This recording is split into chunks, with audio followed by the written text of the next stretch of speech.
الإسلام والمسلمين خصوصا إلى روح الشيخ سالم بن عبد الله بن سنة التي رسول الله صلى الله عليه وسلم خصوصا أن سيدنا المسجد الله عليه وسلم قدم محمد بن علي وعلى إلى قدم بين الحبيب عبد الرحمن بن مسلم إلى الشيخ بن سالم إلى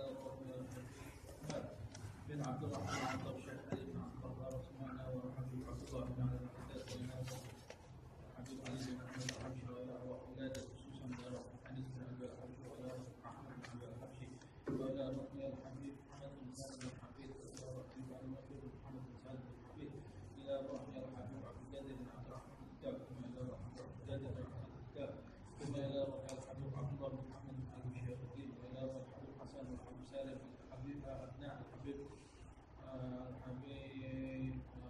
عبد الله الشافعي ثم إلى رقي الحبيب علي بن جعفر الإدريس إلى رسول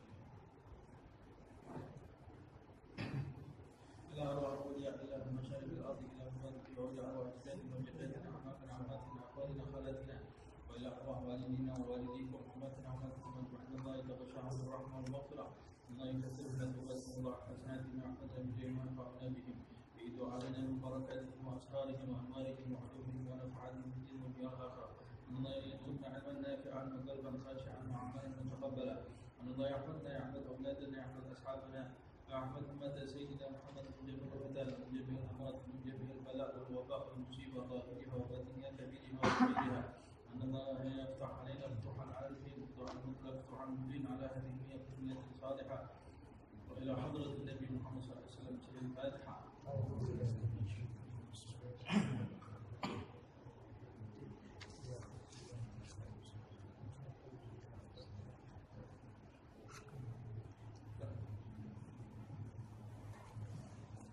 يا ربي صل على محمد يا ربي صل عليه وسلم يا ربي صل على محمد يا ربي صل عليه وسلم يا ربي صل على محمد حبيبك شافع المشفع يا ربي صل على محمد حبيبك الشافع المصفى يا ربي صل على محمد أعلى الورى رتبة وارفع يا ربي صل على محمد أعلى الورى رتبة وأرفع يا ربي صل على محمد أسمى البرايا جاها وأوسع يا ربي صل على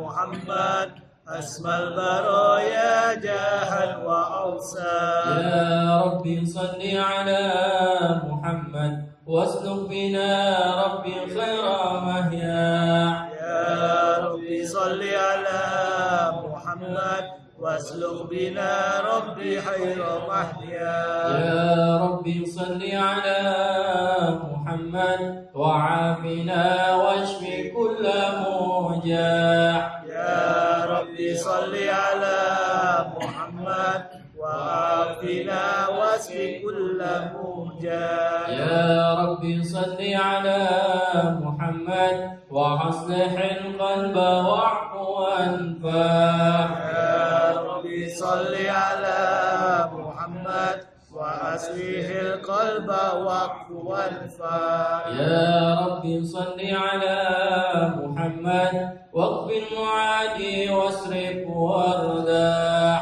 يا ربي صل على محمد واغفر المعادي واصرف واردع يا ربي صل على محمد نحل في حسنك الممنع يا ربي صل على محمد نحل في حسنك الممنع يا ربي صل على محمد رب ارضى عنا رضاك الأرفع يا ربي صل على محمد رب ارضى عنا رضاك الأرفع يا ربي صل على محمد واجعل لنا في الجنان مجمع يا صل على محمد واجعل لنا في الجنان مجمع. يا رب صل على محمد رافق بنا خير خلقك اجمع.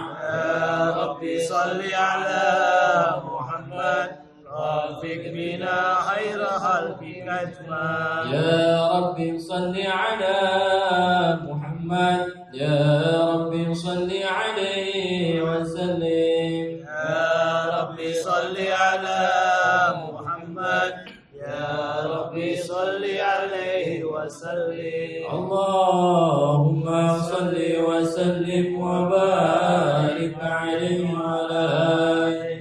أعوذ بالله من الشيطان الرجيم. بسم الله الرحمن الرحيم.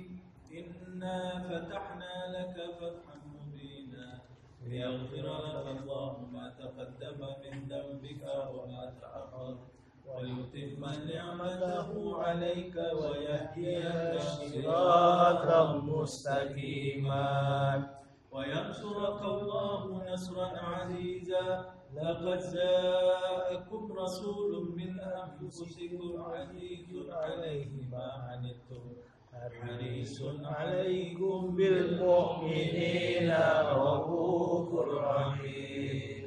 فإن تولوا فقل حسبي الله لا إله إلا هو عليه توكلت وهو رب العرش العظيم. إن الله وملائكته يصلون على النبي يا أيها الذين آمنوا صلوا عليه وسلموا تسليما. اللهم صل وسلم وبارك عليه وعلى آله.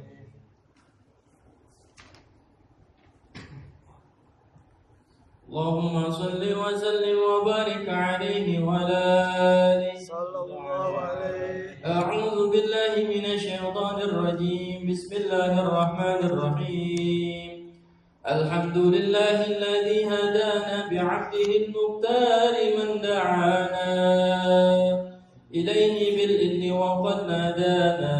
لبيك يا من دلنا وهدانا.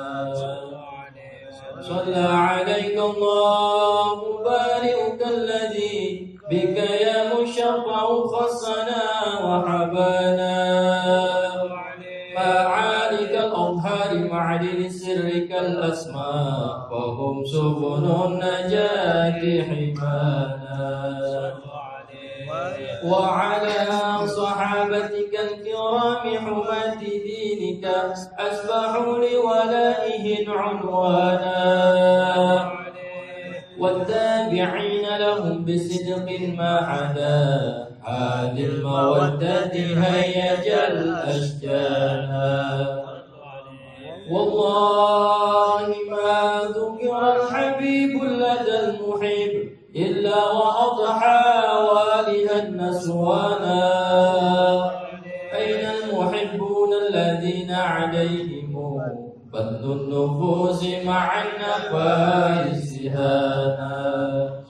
لا يسمعون بذكر طه المصطفى إلا بحين تعصوا وذهب رانا.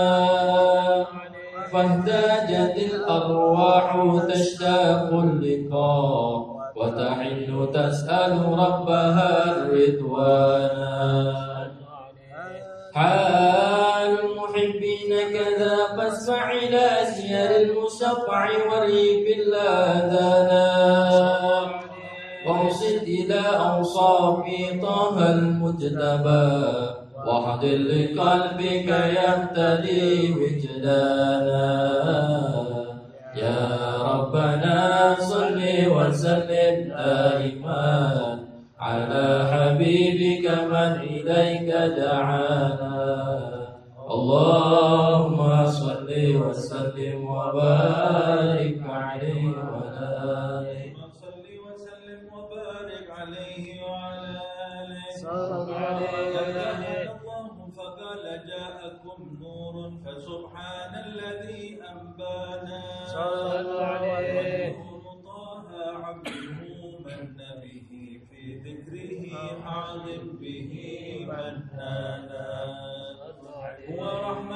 المولى تأمل قوله فليفرحوا واغدوا به فرحانا مستمسكا بالعروة الوثقى معتصما بحبل الله من أنشانا مستجرا أنوار من قيل متى كنت نبيا قال آدم كان بين التراب وبين ماء فاستفرغ من غفلة عنا وكن يحصانا واعبر إلى أسرار ربي لم يزل ينقلني بين الخيار مصانا لم تفترق من شعبتين إلا أنا في خيرها حتى بروزي أنا فأنا خيار من خيار قد خرجت من نكاح لإلهي صانا أرحم الله وحماه ذكره وما براك مثله إنسانا وبحبه وبذكره والنشر والتوكيل رب العرش قد أوصانا يا ربنا صل وسلم دائما على حبيبك من إليك دعانا اللهم صل وسلم وبارك عليه وعلى آله اللهم صل وسلم وبارك عليه وعلى آله هذا الوقت نسر الإله نعوته في كتب بينها لنا تبيانا أخذ ميثاق النبيين لما أتيتكم من حكمة إحسانا وجاءكم رسولنا لا تؤمنون وتنصرون وتصبحون أعوانا قد بشروا أقوامهم بالمصطفى أعزم بذلك رتبة ومكانا وهو وإن جاء الأخير المقدم يمسون تحت لواء من نادانا يا أمة الإسلام أول السافي ومصفر أنا قلت لا أتوالى حتى من البرق واستطرق وقل يسمع بقولك نجمي فدري كمانا ولواء الحمد لله جل بيدي والأول التي على جلالا وأكرم خلق على الله أنا فلقد حباك الله بالرهيانا ولسوف يؤتيك فترضى ذل من مؤت تقاصر عن عطاه نهانا بالله كان ذكر وصف محمد كيف نزيها عن القلوب رانا يا ربنا صل وسلم دائما على حبيبك من إليك دعانا اللهم صل وسلم وبارك عليه وعلى آله اللهم صل وسلم وبارك عليه وعلى آله صلى الله عليه لما دنا وقت البروز الأحمدي عن إذن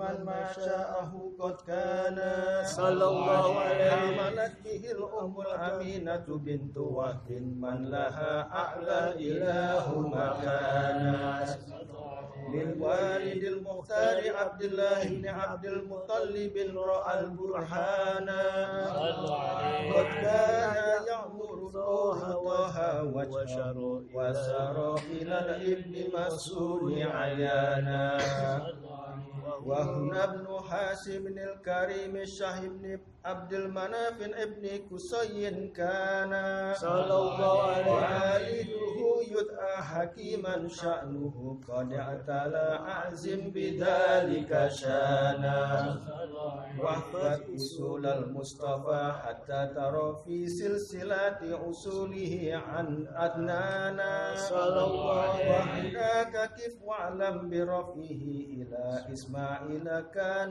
لأب مئوانا وحينما حملت به آمنة لم تشك شيئا يأخذ النسوان وبها أحاط اللطف من رب السماء أحصى العذا والهم والأحزان ورأت كما قد جاء ما علمت به أن المهيمن شرف الأعوان بالدهر من في بدنها فاستبشرت ودنا المحاض فأطرعت رضوانا سبحان الله والحمد لله ولا إله إلا الله والله أكبر سبحان الله والحمد لله ولا إله إلا الله والله أكبر سبحان الله والحمد لله ولا إله إلا الله والله أكبر سبحان الله والحمد لله ولا إله إلا الله والله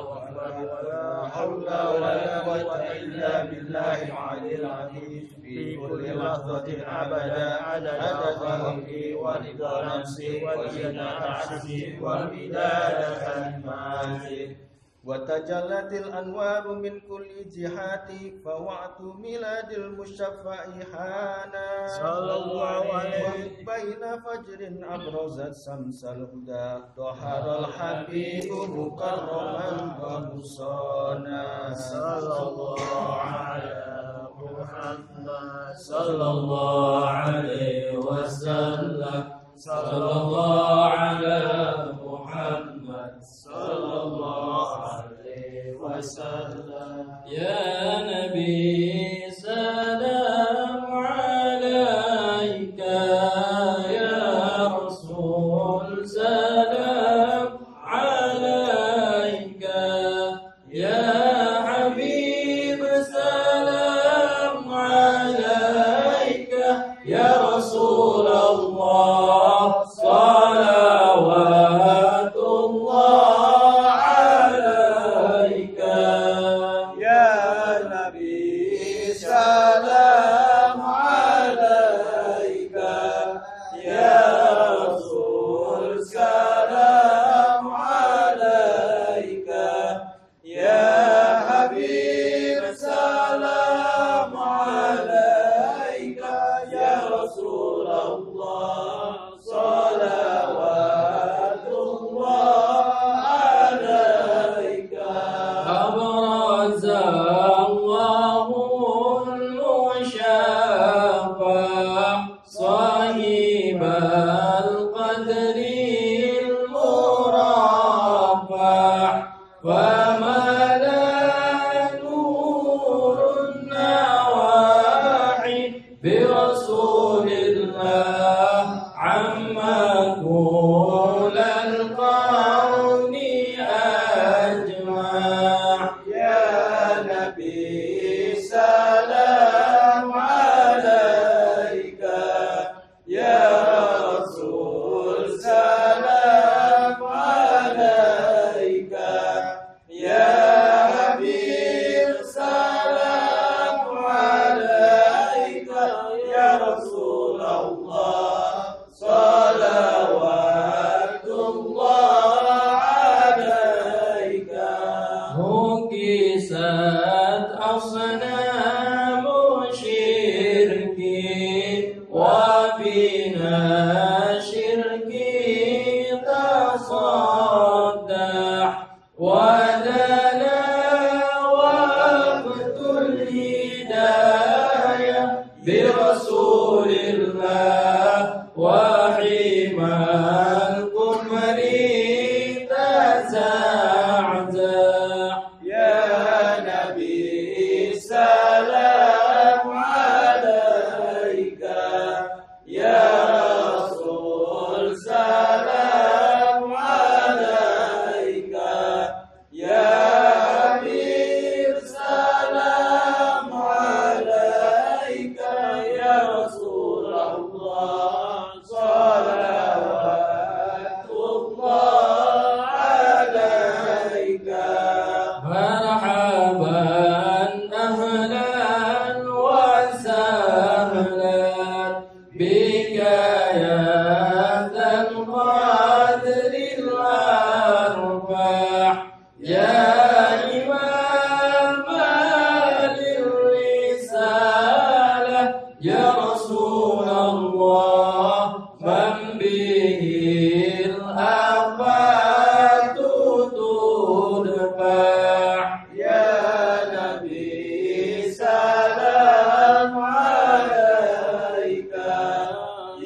مرحبا جد الحسين مرحبا مرحبا يا نور العين مرحبا مرحبا جد الحسين مرحبا فلها عن تلبة السجود مرحبا وتنادى اشفع تشفع مرحبا مرحبا يا نور عيني مرحبا مرحبا جد الحسين مرحبا فعليك الله صلى مرحبا ما بدا النور وشعشع مرحبا مرحبا يا نور عيني مرحبا مرحبا جد الحسين مرحبا وبك الرحمن نسأل مرحبا وإله العرش يسمع مرحبا مرحبا يا نور عيني مرحبا مرحبا جد الحسين رب اغفر لي ذنوبي يا الله ببركة الهادي المشفع يا الله ربي فاغفر لي ذنوبي يا الله ببركة الهادي المصطفى يا الله يا عديما من يا رب يا الله شملنا بالمصطفى جمع يا الله ربي فاغفر لي ذنوبي يا الله ببركة الهادي المصطفى يا الله وبه فانظر إلينا يا الله واعطنا بكل مطمع يا الله ربي فاغفر لي ذنوبي يا الله ببركة الهادي المصطفى يا الله واكفنا كل البلايا يا الله وادفع الآفات وارفع يا الله ربي فاغفر لي ذنوبي يا الله ببركة الهادي المصطفى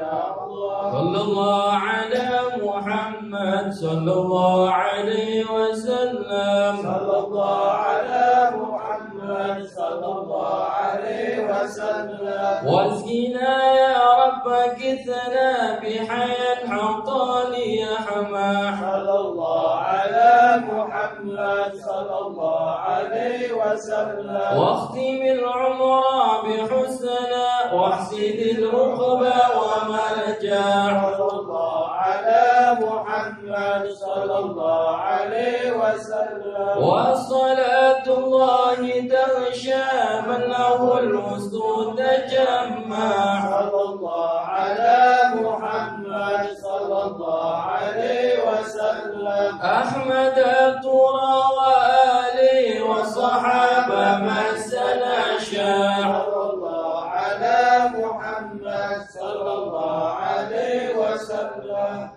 اللهم صل وسلم وبارك عليه وعلى آله اللهم صل وسلم وبارك عليه وعلى آله ولقد أشرت لنعت من أوصافه تحيي القلوب تهيج الأشيان والله قد أثنى عليه فما يساوي القول منا أو يكون ثنانا لكن حبا بالسرائر قد دعا لمديح صفوة ربنا وحدانا وإذ امتزجنا بالمودة ها هنا نرفع أيدي فقرنا ورجانا للواحد الأحد العلي إلهنا متوسلين بمن إليه دعانا داره وحبيبه وصفيه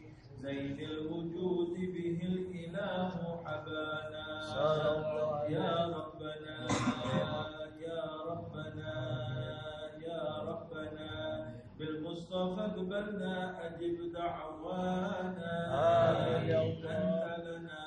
أنت لنا يا دهرنا في هذه الدنيا وفي أخرانا أصلح لنا الأحوال واغفر ذنبنا ولا تؤاخذ ربي إن أخطانا واسلك بنا في نهج طه المصطفى ثبت على قدم الحبيب خطانا هدنا بفضل منك طلعة أحمد في بهجة عين الرضا ترعانا واربط به في كل حال حبلنا وحبال من ودى ومن والانا والمحسنين ومن أجاب نداءنا وذوي الحقوق وطالبا أوصانا والحاضرين وساعيا في جمعنا نحن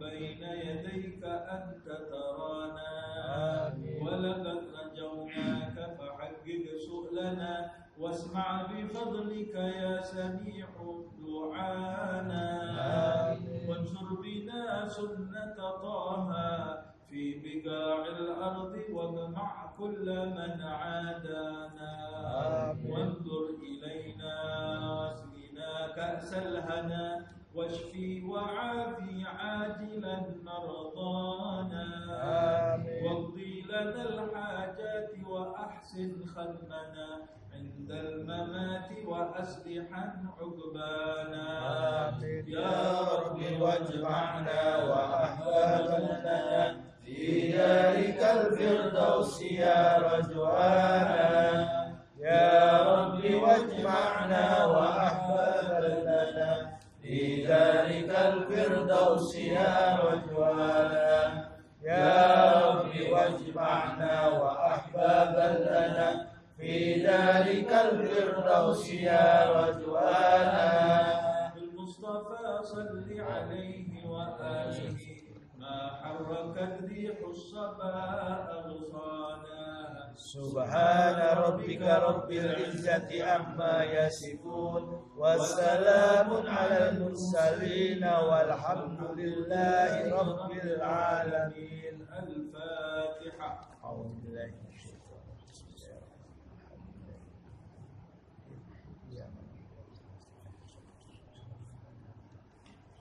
ما تقبل منا إنك أنت السميع العليم وعلينا إنك أنت التواب الرحيم اللهم لا تحرمنا كرما إنك تشهد بعد ربنا من الذي يرجونا إليك في الدنيا والآخرة اللهم زهدنا في الدنيا ورزقنا في الآخرة واجعلنا من عبادك عبدنا مع عامل أنفسنا اللهم مغفرتك أوسع من ذنوبنا ورحمتك أرجع لنا من أعمالنا اللهم مغفرتك أوسع من ذنوبنا ورحمتك أرجع لنا من أعمالنا اللهم مغفرتك أوسع من ذنوبنا ورحمتك أرجع لنا من أعمالنا يا رب بهم وبآلهم عجل بالنسل وبالفرج صلى الله على سيدنا محمد وعلى آله وسلم والحمد لله.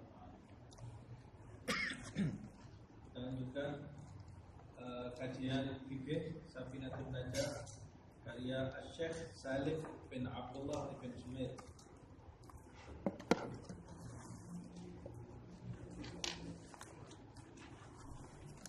Akhir pembahasan kita masih di rukun iman.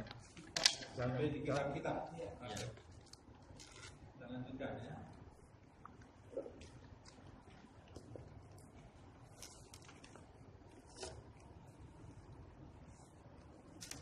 Kita sampai di rukun iman kitab-kitab selanjutnya warusulihi. Ya. Sampai di situ kan? Di halaman 4. Wa kutubihi warusulihi. Warusulihi dan iman percaya dan yakin akan adanya Rasul-Rasul Allah Subhanahu wa Ta'ala. Mereka Rasul-Rasul Allah Subhanahu wa Ta'ala itu adalah para nabi. Setiap Rasul itu pasti nabi dan setiap nabi belum tentu Rasul. Rasul itu adalah nabi-nabi Allah Subhanahu wa Ta'ala yang diperintahkan untuk menyampaikan wahyu Allah Subhanahu wa Ta'ala yang diturunkan kepada mereka. Itu namanya Rasul. Sedangkan kalau nabi, dia tidak diperintahkan menyampaikan. Nah, ada beberapa perbedaan antara Rasul dan nabi. Di antaranya adalah yang saya sebut tadi, dan itu adalah pendapat yang paling masyhur. Ada lagi yang menambahkan kalau Rasul itu menghapus syariat yang lama, sedangkan kalau Nabi tidak. Kemudian makna dari beriman kepada Rasul-Rasul Allah Subhanahu wa Ta'ala yaitu beriman bahwa sesungguhnya Allah Subhanahu wa taala itu mengutus mereka rasul-rasul itu kepada makhluknya sebagai perantara antara Allah Subhanahu wa taala dengan makhluknya. Allah mengutus mereka para rasul ini untuk menyampaikan petunjuk kepada mereka, petunjuk Allah Subhanahu wa taala, agar menyempurnakan kehidupan mereka, menyempurnakan kehidupan mereka di dunia ini, dan menjelaskan kepada mereka jalan hidup yang benar dan tempat kembali yang baik, surga Allah Subhanahu wa taala. Tanpa petunjuk dari Allah Subhanahu wa taala, manusia ini pasti sudah disesatkan oleh hawa nafsunya, disesatkan oleh setan, disesatkan oleh gemerlap dunia ini. Makanya Allah Subhanahu wa taala menyampaikan kepada umat manusia petunjuknya melalui rasul-rasul ini, menyampaikan wahyunya melalui rasul-rasul ini. Nah, mereka rasul-rasul Allah Subhanahu wa taala itu manusia seperti kita. Itu sebabnya berapa banyak manusia yang tidak mempercayai utusan ini, karena utusan itu juga manusia sama seperti kita, walaupun untuk membuktikan bahwa dia itu rasul, maka Allah Subhanahu wa taala ayyadahum bil mu'jizat. Allah Subhanahu wa taala memperkuat mereka semua dengan mukjizat. Apa mukjizat? Mukjizat itu hal-hal yang luar biasa, luar dari nalar. Mukjizat itu adalah hal-hal yang keluar dari nalar manusia, yang keluar di tangan para nabi dan para rasul. Itu namanya mukjizat. Kalau yang keluar di tangan orang-orang beriman namanya karamah. Keluar di tangan aulia, para wali Allah Subhanahu wa taala, orang-orang yang beriman. Kadang-kadang mereka juga mengeluarkan sesuatu. Allah Subhanahu wa taala memperkuat mereka, orang-orang yang beriman itu, dengan hal-hal yang di luar nalar. Nah, itu namanya karamah, bukan mukjizat. Tapi Allah Subhanahu wa taala memuliakan para walinya dengan karamah. Kemudian dalam bahasa Indonesia disebut keramat.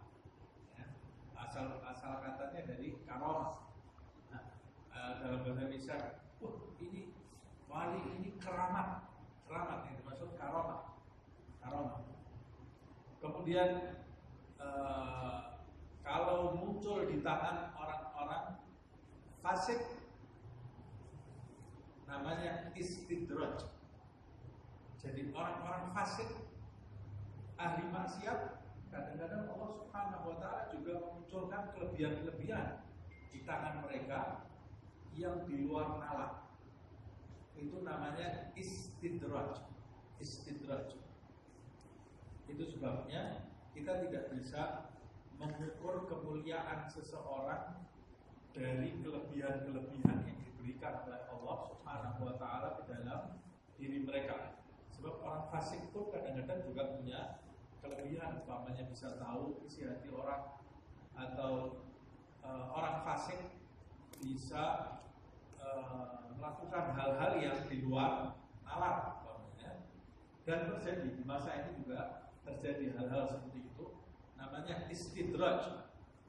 Istidraj itu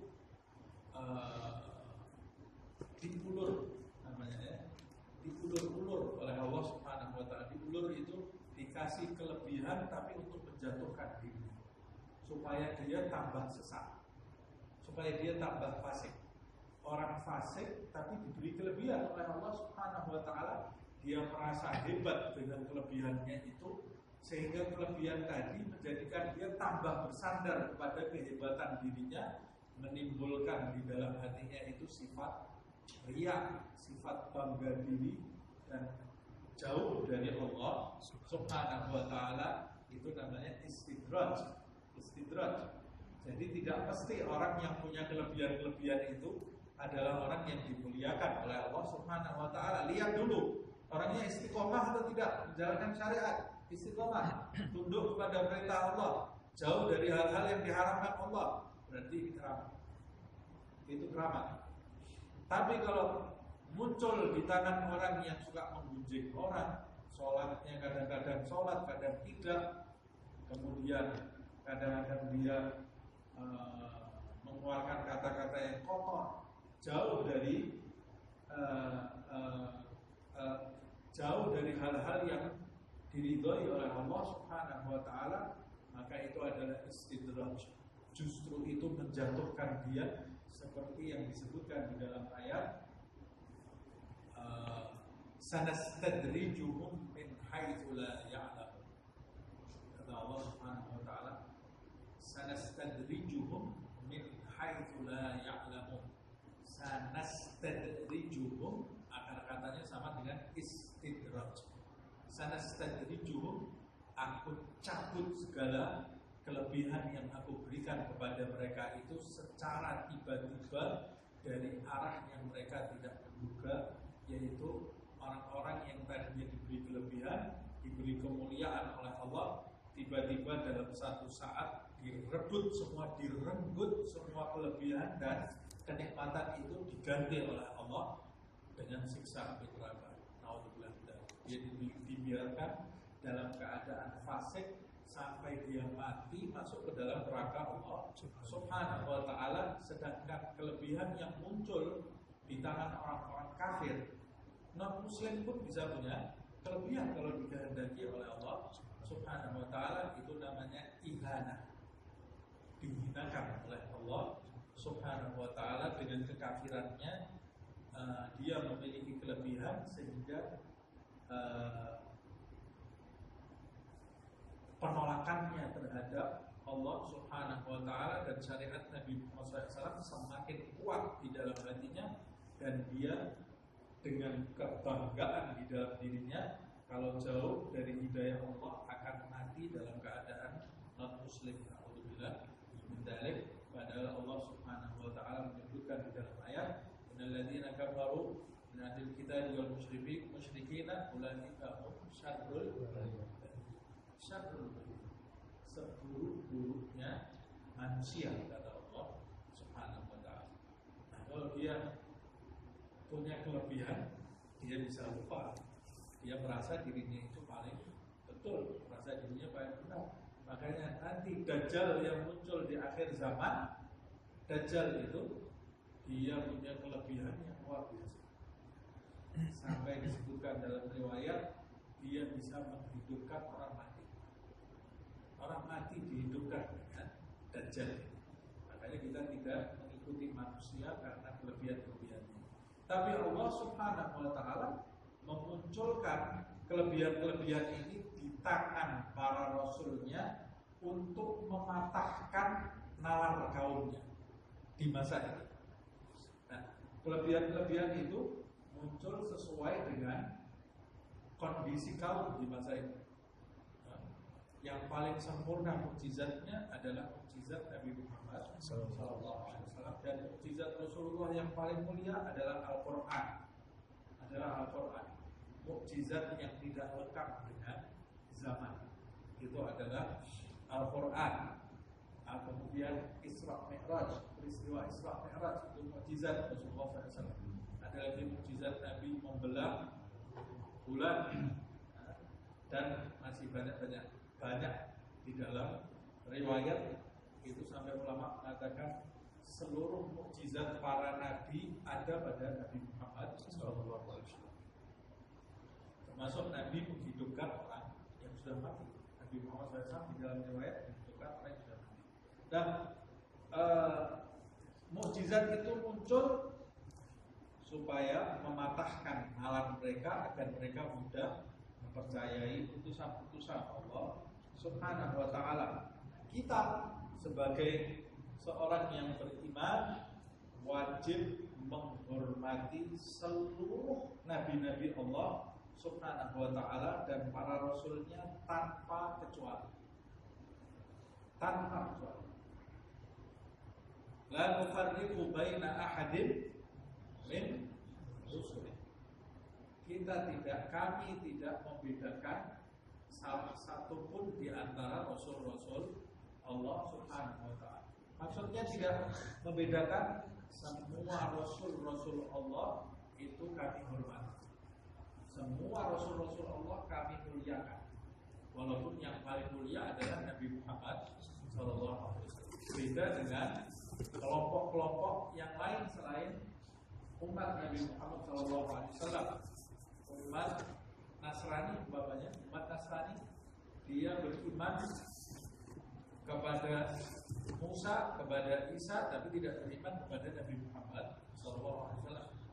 Umat Yahudi beriman kepada Musa, tidak beriman kepada Isa, tidak beriman kepada Muhammad SAW. Tapi kita umat Nabi Muhammad SAW beriman kepada Musa, beriman kepada Isa alaihissalam, dan beriman kepada Nabi Muhammad SAW, dan beriman kepada Rasul-Rasul yang lain. Jumlah Rasul yang wajib kita ketahui ada 25 Rasul. Harusnya hafal 25 Rasul.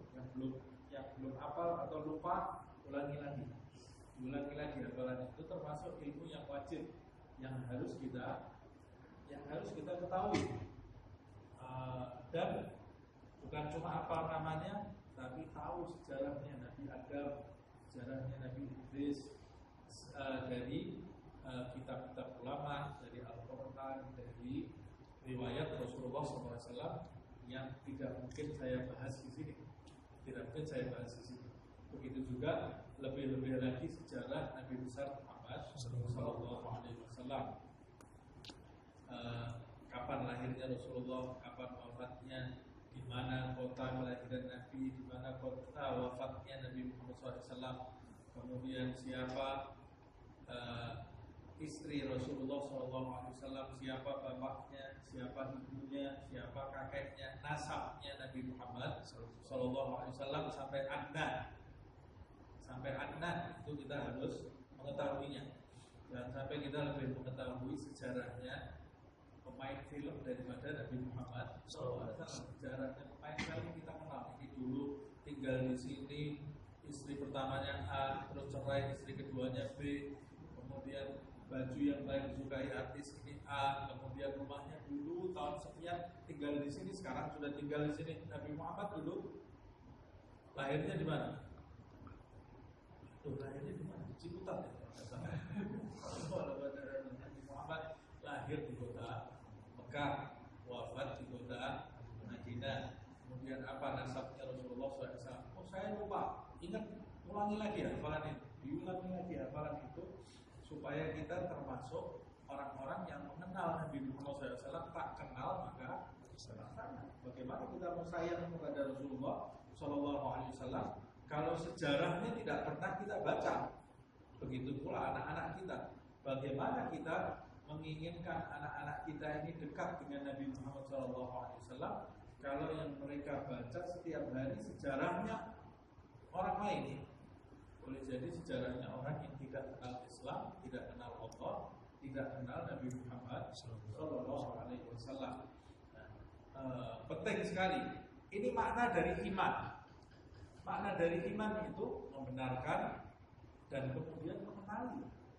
Dan diantaranya yakin bahwa itu utusan Allah itu diberi mukjizat oleh Allah Subhanahu wa ta'ala yang menguatkan mereka, dan mereka memiliki sifat-sifat. Ada 4 sifat yang harus kita imani dari Rasul-Rasul Allah Subhanahu wa ta'ala. Mereka adalah orang-orang yang cerdas, fatanah, kemudian sidik, orang-orang yang jujur, tidak pernah dusta. Nabi-nabi dan Rasul tidak pernah dusta.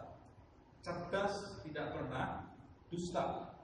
Nabi Muhammad SAW dari mulai lahir sampai wafat tidak pernah berdusta walaupun dalam keadaan bencana. Tidak pernah dusta Rasulullah SAW.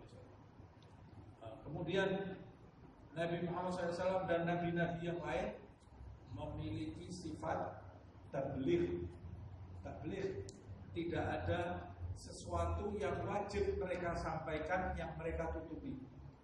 Semua yang diwajibkan oleh Allah untuk disampaikan kepada umat, semuanya mereka mereka sampaikan, tidak ada satupun yang mereka tutupi.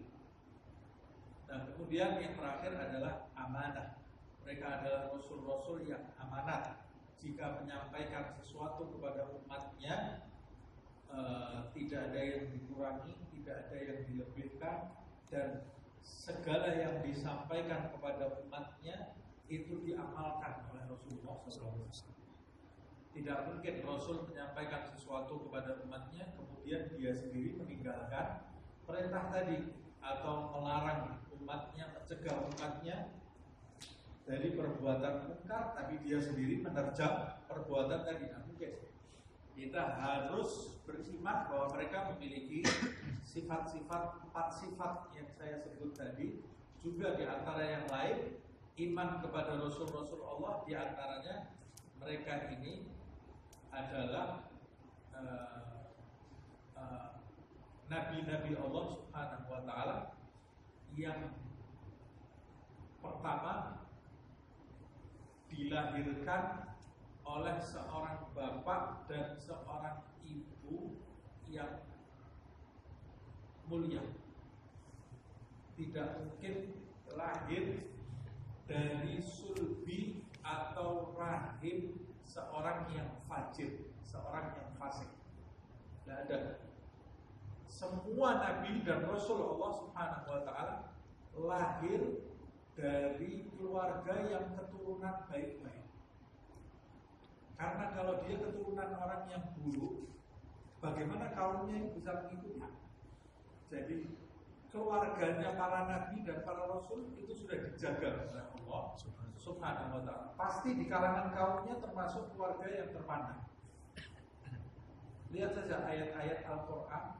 Orang-orang musyrik di zaman dahulu, di zaman Nabi Nuh, di zaman nabi-nabi yang lain, itu masih, walaupun mereka tidak sepakat dengan apa yang disampaikan Rasul-Rasul itu, mereka mendustakan, mereka masih tetap segan karena Rasul-Rasul itu dari kalangan keluarga yang terpandang. Semua nabi-nabi dan Rasul pasti dari keluarga yang terpandang dan dimuliakan oleh Allah. Dia tidak mungkin lahir dari sulbi atau dari rahim laki-laki atau wanita yang kafir atau kafir. Nah, itu Nabi Ibrahim bagaimana? Nabi Ibrahim di dalam ayat suci Al-Quran, sebagian ulama mengatakan itu bukan ayahnya tapi pamannya. Paman Nabi Ibrahim, bukan ayah Nabi Ibrahim. Loh, kenapa dipanggilnya ayah? Di dalam Al-Quran kata-katanya itu ayah, yang memang adatnya dulu kalau memanggil paman juga ayah. Nah, ada lagi yang mengatakan ayahnya Nabi Ibrahim itu wafat waktu ibunya Nabi Ibrahim melahirkan Nabi Ibrahim. Kemudian kakaknya ayahnya atau adiknya ayahnya menikahi ibunya. Nah, jadi Nabi Ibrahim dididik oleh pamannya sendiri, dirawat oleh pamannya yang menikahi ibunya.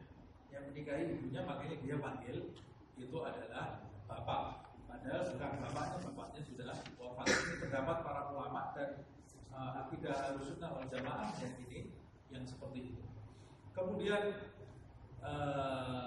apalagi lebih-lebih lagi ayahnya Nabi Muhammad Sallallahu Alaihi Wasallam dan ibunya Nabi besar Muhammad Sallallahu Alaihi Wasallam. Jangan sampai kita mengatakan dia ini laki-laki yang kafir atau kafir, itu tidak masuk di akal. Mau dibahas secara hukum agama saja, ayah dan ibunya Nabi itu wafat sebelum ada Nabi Muhammad SAW. Sebelum Nabi itu diutus sebagai Rasul. Jadi mereka ini termasuk ahlul fatrah. Ahlul fatrah ini orang-orang yang hidup di masa tidak ada utusan Allah Subhanahu wa Ta'ala. Itu diyakini dalam madzhab Ahlussunnah wal Jamaah termasuk orang-orang yang dibebaskan dari hukum oleh Allah Subhanahu wa Ta'ala karena tidak ada yang diutus kepada mereka. Nah, itu yang disebutkan di dalam hadis itu ada pembahasan yang sangat panjang lebar. Hukum hadis itu perawinya bagaimana, sebagian besar ulama tidak menyepakati hadis yang mengatakan Nabi mengucapkan ibuku di neraka atau bapakku juga di neraka. Ini hadis yang perlu diteliti karena bertentangan dengan yang lebih kuat, termasuk ayat suci Al-Quran. Ayat suci Al-Quran, dan ini ada pembahasan yang panjang lebar yang kalau saya panjang nanti akhirnya saya bahas, akhirnya nanti kita berhenti di sini, tidak lanjut lagi ya. Kemudian yang penting juga kita ketahui, Nabi itu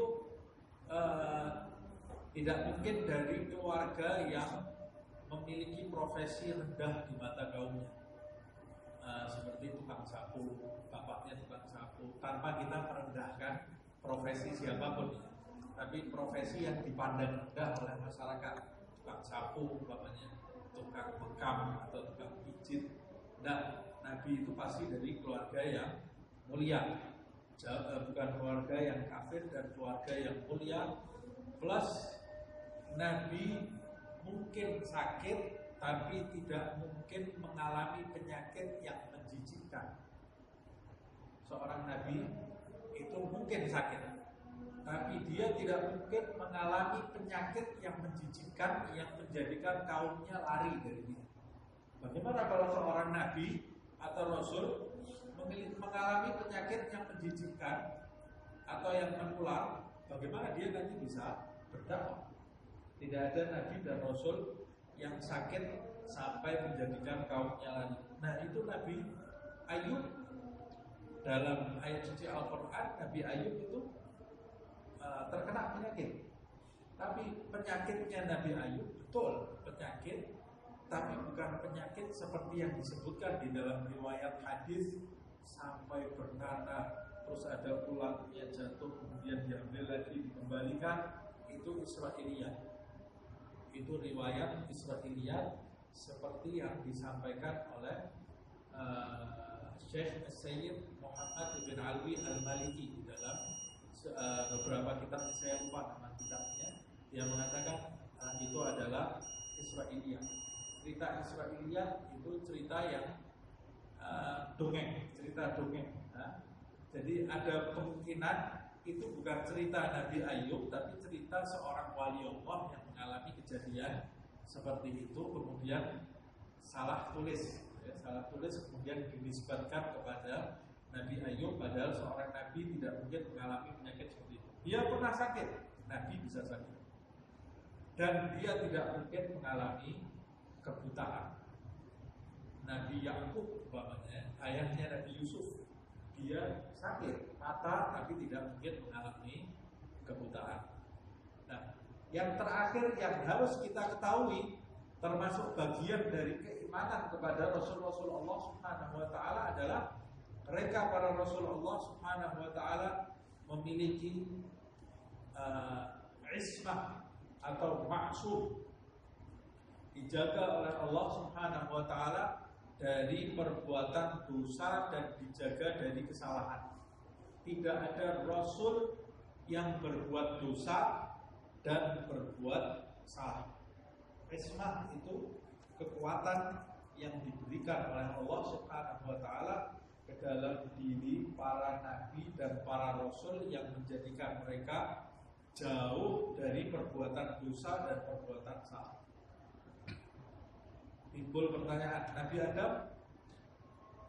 Adam itu sampai disebutkan di dalam ayat suci Al-Quran bertobat kepada Allah Subhanahu wa taala. Nabi Adam waktu berbuat salah waktu itu belum jadi nabi, belum ada umatnya, lalu dia sendiri sama istrinya Hawa belum jadi nabi. Dan ada penafsiran yang lain. Kemudian Nabi Musa alaihissalam memukul orang sampai mati. Nabi Musa waktu memukul orang belum jadi nabi juga. Dia belum jadi rasul kan. Habis memukul orang itu dia dikejar-kejar oleh Fir'aun.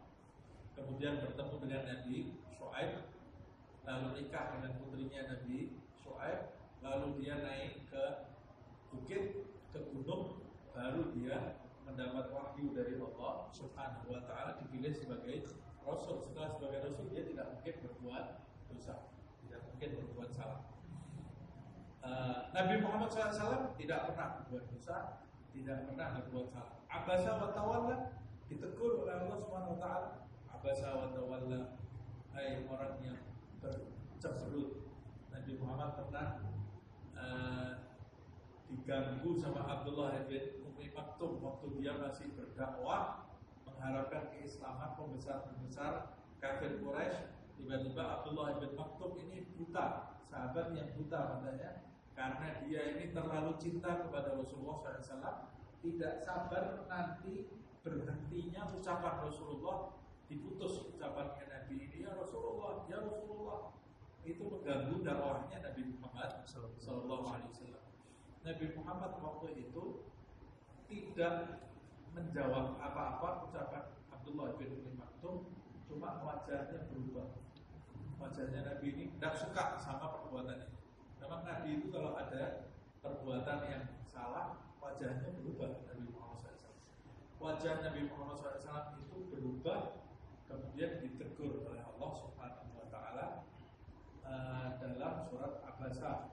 Jadi Abasa wa tawalla an ja'ahul a'ma wa ma yudrika la'allahu yazakka aw yadhakkar fatanfa'ahu dzikra amma man istaghna fa anta lahu tasadda wa ma 'alaika alla yazakka wa amma man ja'aka yas'a wa huwa yakhsha fa anta 'anhu talaqqa kalla innaha tadhkirah.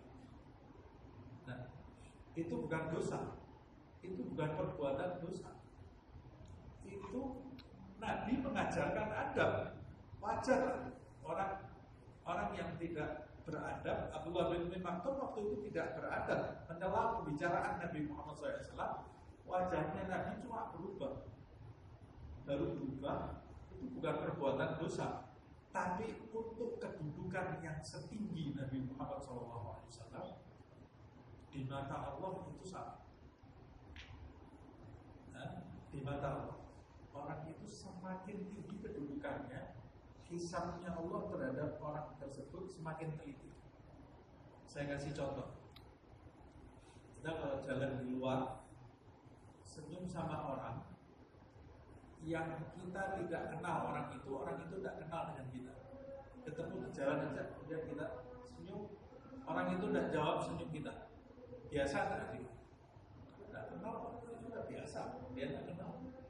Tapi kalau ada sahabat dekat kita ajak senyum, dia tidak balas senyum. Sakit kan? Hisab kita terhadap sahabat itu lebih daripada hisab kita kepada orang yang tidak kita kenal. Semakin dekat hubungan seseorang, itu dia semakin, karena cinta, itu semakin teliti hal-hal yang dia perhatikan kepada orang yang dia cintai. Kadang-kadang orang yang dicintai itu, misalnya kita diajak ngomong, kita tidak jawab. Tadi begini, kita diam aja. Itu bisa menjadikan dia marah. Tapi kalau orang yang kita tidak kenal sama sekali, ya mau jawab, tidak jawab terserah. Kita tidak ada apa-apa. Tapi hubungan yang dekat itu kadang-kadang menjadikan hisab itu perhitungan lebih teliti. Nah, Allah Subhanahu Wa Taala seperti itu kepada Nabi Muhammad Sallallahu Alaihi Wasallam. Jadi ayat Abasa wa Tawalla itu bukan ayat yang aib untuk Rasulullah SAW, tapi itu justru ayat yang menunjukkan kemuliaan Nabi Muhammad SAW di sisi Allah Subhanahu Wa Taala, kedekatan hubungan Allah dengan Rasulullah SAW. Dan dari bahasanya Allah tidak menyebut langsung abasta, kau bermuka cemberut, tapi Allah menggunakan kata ketiga, dia telah bermuka asal. Padahal yang diajak bicara siapa? Rasulullah SAW. Tak turunnya wahyu kepada Nabi Muhammad SAW, turunnya wahyu kepada Rasulullah, tapi Allah Subhanahu Wa Taala menyebut kata ganti ketiga, abasa wa tawalla, supaya meringankan beban Rasulullah Sallallahu Alaihi Wasallam. Seperti kalau guru, ada salah satu murid yang nakal, kemudian guru itu di kelas kemudian berbicara, ada yang tidak mengerjakan PR hari ini. Itu buat yang tidak mengerjakan PR tersinggung, terkena itu teguran itu, tapi lebih mudah daripada kamu tidak mengerjakan PR. Waduh, bisa kenceng di celana. Tapi kalau disinggung seperti itu dia akan merasa aman. Nah, Itu Allah Subhanahu wa taala menggunakan hal seperti itu di dalam abasa wa tawalla. Jadi Nabi SAW tidak pernah membuat dosa. Tapi Allah Subhanahu wa taala memang mengajarkan adab kepada Rasulullah SAW. Nabi sendiri mengatakan ada bani Rabbi, Allah Tuhanku yang mengajarkan adab kepada. Di Al-Quran itu Allah menegur Nabi Muhammad SAW beberapa kali, tapi itu teguran pengajaran, diajarkan adab kepada Rasulullah SAW. Nah, ini saya kira yang bisa kita ketahui. Kemudian berikutnya beriman kepada rusulihi wal yaumil akhir. Beriman kepada hari akhir. Hari akhir disebut hari akhir karena ya'nahu la laila ba'da. Mengapa hari akhir itu disebut hari akhir?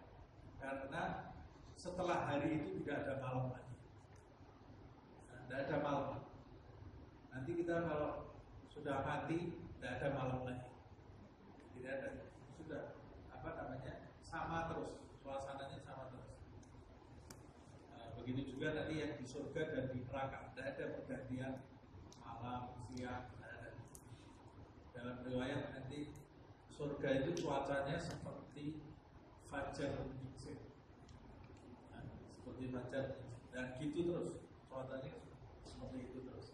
Tidak ada hujan, tidak ada angin ribut, tidak ada tsunami, tidak ada apa, nikmat terus. Kecuali neraka isinya menyesakkan. Nah, apa yang dimaksud yaumul akhir ini? Yang dimaksud yaumul akhir ini dari mulai kematian sampai kiamat dan hal-hal seputar. Kematian itu termasuk hari akhir. Di hari akhir itu bisa terjadi secara individu dan bisa terjadi secara kelompok. Terjadi secara individu, kematian yang dialami oleh setiap manusia atau nafsin dan khatul. Terjadi secara kelompok, yaitu nanti di akhir zaman ketika terjadi hari kiamat. Nah, maknanya yang kelima ini, rukun iman yang kelima, bahwa membenarkan atau mempercayai bahwa hari akhir dan segala hal yang meliputinya seperti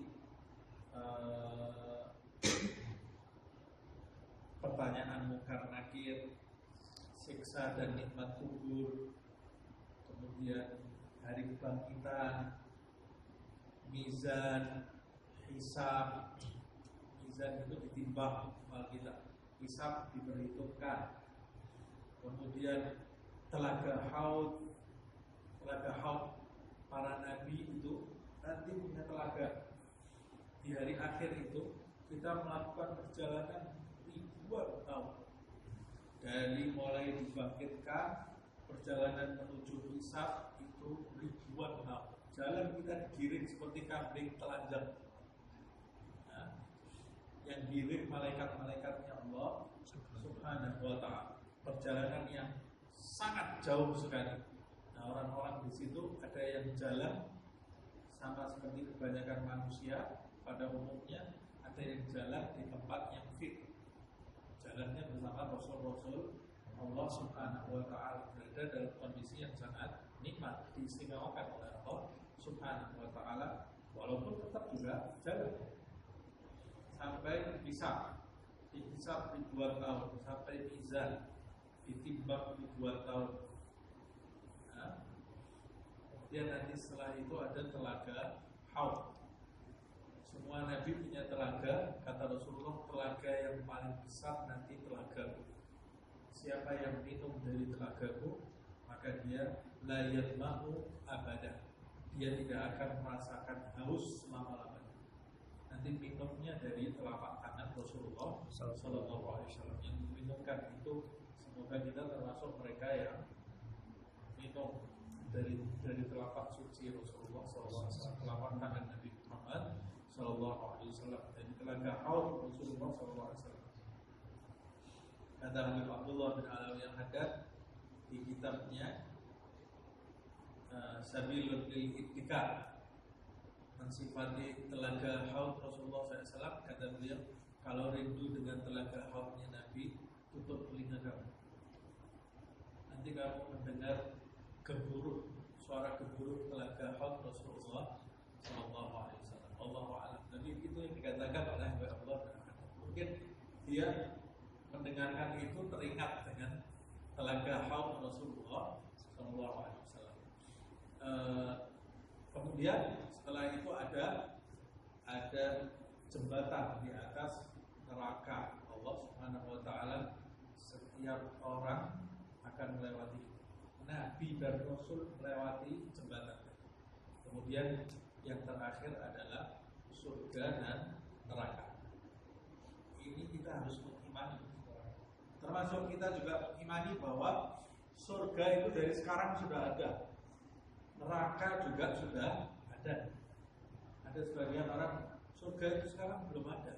Nanti kalau kita sudah mati baru dibangun sama Allah SWT. Salah. Neraka juga apinya belum dinyalakan tungkunya, sudah nyala dari sekarang. Nah, dari mana tahu? Dari hadis, dari riwayat. Nah, dari riwayat Rasulullah SAW. Kemudian yang terakhir, wabil qadari khairihi wa syarrihi minallahi ta'ala, dan beriman, percaya dan yakin kepada takdir, ketentuan Allah Subhanahu wa taala, yang baik dan yang buruk semua datang dari Allah Subhanahu wa taala. Takdir itu kuasa Allah Subhanahu wa taala mewujudkan sesuatu dengan kadar tertentu, pada zat atau perbuatan ciptaannya. Semua sudah ditentukan. Khairihi wa syarrihi minallahi ta'ala. Beriman bahwa segala sesuatu yang terjadi itu telah ditentukan oleh Allah Subhanahu wa taala, dan segala sesuatu yang tidak ditentukan Allah mustahil bisa terjadi. Ini makna dari beriman khairihi wa syarrihi minallahi ta'ala. Allah Subhanahu wa taala sudah menciptakan kebaikan, menciptakan keburukan sebelum Dia mewujudkan makhluk dan alam semesta ini dengan ketetapannya, ketentuannya, kehendak Allah Subhanahu wa taala. Ini termasuk akidah Ahlus Sunnah wal Jamaah Asy'ariyah. Ahlus Sunnah wal Jamaah itu akidahnya pasti Asy'ariyah. Orang yang akidahnya bukan Asy'ariyah berarti dia bukan Ahlus Sunnah wal Jamaah. Loh, kita tidak menyalahkan orang yang punya akidah lain. Tapi kalau mau akidahnya Ahlus Sunnah wal Jamaah, pasti dia akidahnya Ahlus Asy'ariyah. Sebab keempat imam itu akidahnya adalah akidah Asy'ariyah. Syafi'i, Hambali, Maliki, Hanafi, Imam Ja'far As-Shadiq, semua akidahnya adalah akidah Asy'ariyah.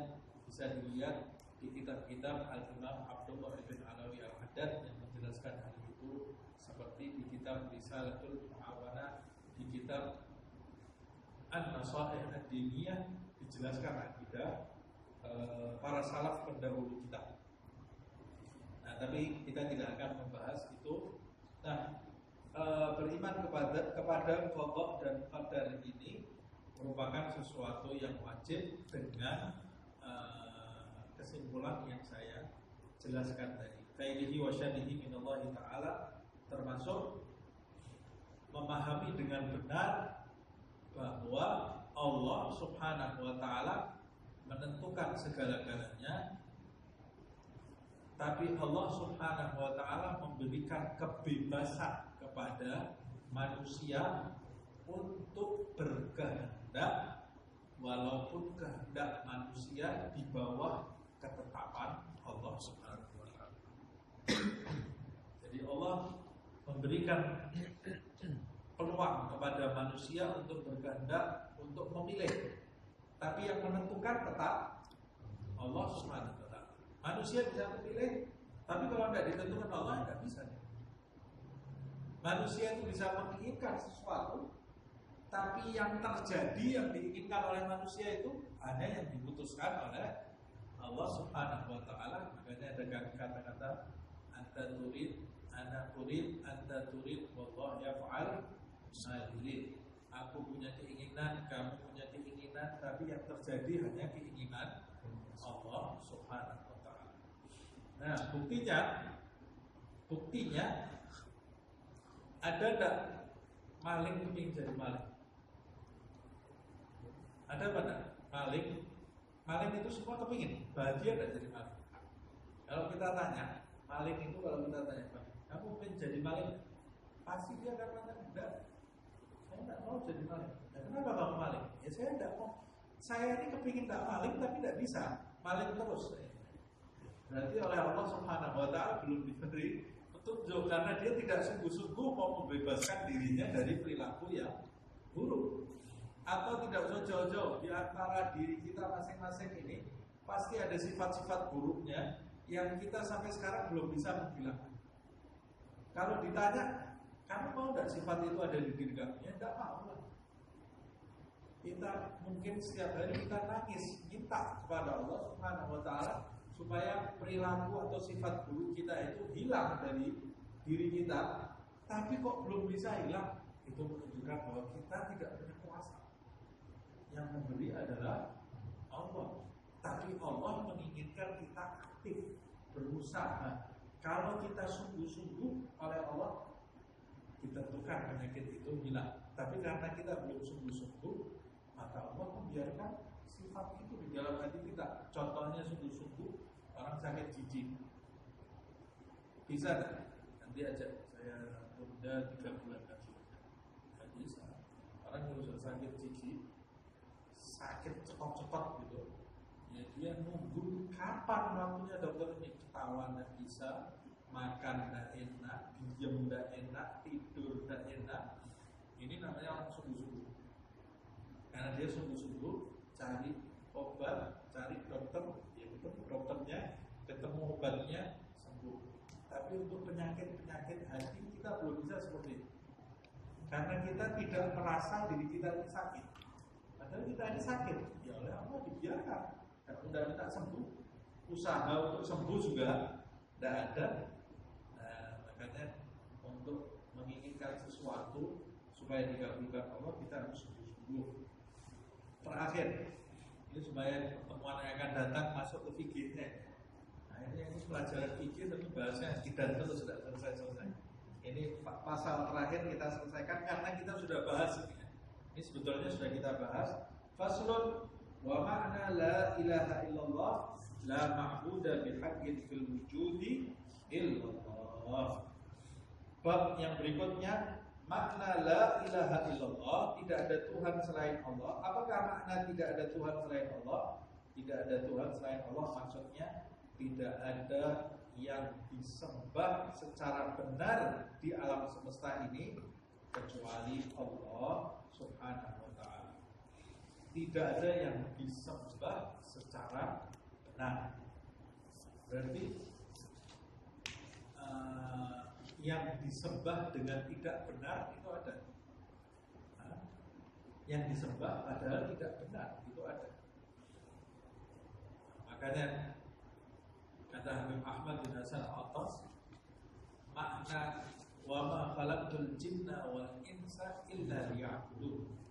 Kalau Habib Ahmad bin Hasan Al-Attas menafsirkan itu, tidak aku ciptakan manusia dan jin kecuali menyembah, ya'budun. Kalau ditafsir Jalalain dan beberapa tafsir yang lain pasti ditambahi ni, ya'budun, ya'buduni. Maksudnya tidak aku ciptakan manusia dan jin di ayatnya kecuali mereka menyembah. Kalau ditafsir ditambahi menyembahku, maksudnya menyembahku, menyembah Allah. Muhammad bin Hasan Attas menafsirkannya, ayat ini bermakna manusia dan jin itu diciptakan Allah punya tabiat menyembah. Tabiatnya harus menyembah. Walaupun yang disembah itu belum tentu benar. Mereka itu punya tabiat memasrahkan dirinya kepada sesuatu yang mereka anggap kuat, yang mereka anggap power, punya kekuatan. Makanya sebagian yang menganggap matahari itu menakjubkan, mereka menyembah matahari. Kok bisa ya manusia menyembah matahari? Ya kan memang manusia itu punya tabiat menyembah. Kok bisa manusia menyembah patung? Ya sudah, itu tabiatnya manusia. Mereka ini ingin menyembah walaupun mereka menyembah sesuatu yang salah. Nah, orang ateis itu menyembah alam. Alam semesta yang disembah sama mereka itu. Tidak percaya Tuhan, tapi mereka percaya kekuatan alam ini. Mereka percaya kekuatan alam. Mereka menyembah logika mereka, menyembah akal mereka. Jadi mereka mendewakan.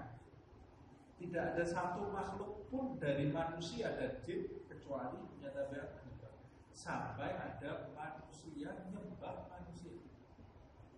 Manusia menyembah manusia karena manusia yang disembah itu mereka anggap seperti dewa, punya kelebihan. Mereka sembah. Jin itu juga menyembah jin. Jin itu pergulatan hidup yang terjadi di alam jin itu hampir mirip dengan manusia atau bahkan lebih parah lagi. Jadi jin itu ada yang punya kekuatan, dia menjelma sebagai Tuhan, memperbudak kaumnya sendiri.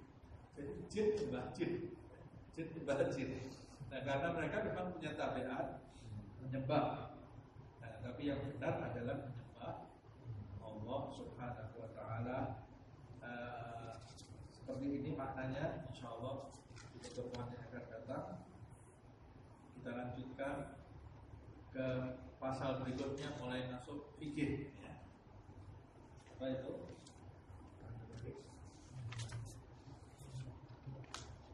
Alamatul bulugh, ya, tanda-tanda balik, berbalik semuanya. Baik, semoga Allah Subhanahu wa Ta'ala mengampuni dosa-dosa kita, mengampuni segala kesalahan kita, menyucikan kita dari perbuatan yang tidak diridhai oleh Allah Subhanahu wa Ta'ala, dan semoga Allah Subhanahu wa Ta'ala menguatkan iman di dalam dada kita, keyakinan di dalam dada kita, sehingga kita menjumpai Allah Subhanahu wa Ta'ala dalam keadaan bersaksi bahwa tidak ada Tuhan selain Allah Subhanahu wa Ta'ala, dan Nabi Muhammad SAW adalah utusan Allah Subhanahu wa Ta'ala, kesaksian yang sempurna, kesaksian yang diterima oleh Allah Subhanahu wa Ta'ala, kesaksian yang mendatangkan ridha Allah Subhanahu wa Ta'ala kepada diri kita, kedua orang tua kita, pasangan hidup kita, anak kita, saudara kita, kerabat kita, sahabat-sahabat kita. Semoga Allah Subhanahu wa Ta'ala menyembuhkan yang sakit di antara kita, menyembuhkan sahabat-sahabat kita yang sekarang sakit, dan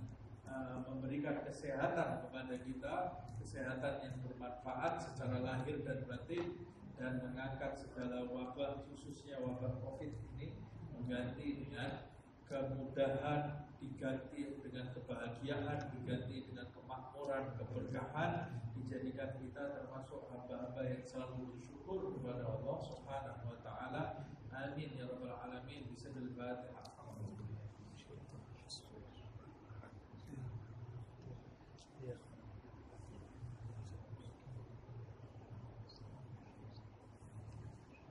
Ya Rabbana tarafna bi annana tarafna wa annana asrafna ala asrafna fatub alaina tauba taghfir kulli hubba wastur lana awrati wa amini rawhati waghfir li walidina rabbi wa mauludina wal ahli wal ikhwani وشائر الخلان وكل ذي محبة أو جرة أو صحبة والمسلمين أجمع آمين ربي اسمع عدلا وجودا منا لا باكتساب منا بالمصطفى رسولي نحظى بكل سولي بالمصطفى رسولي نحظى بكل سولي بالمصطفى رسولي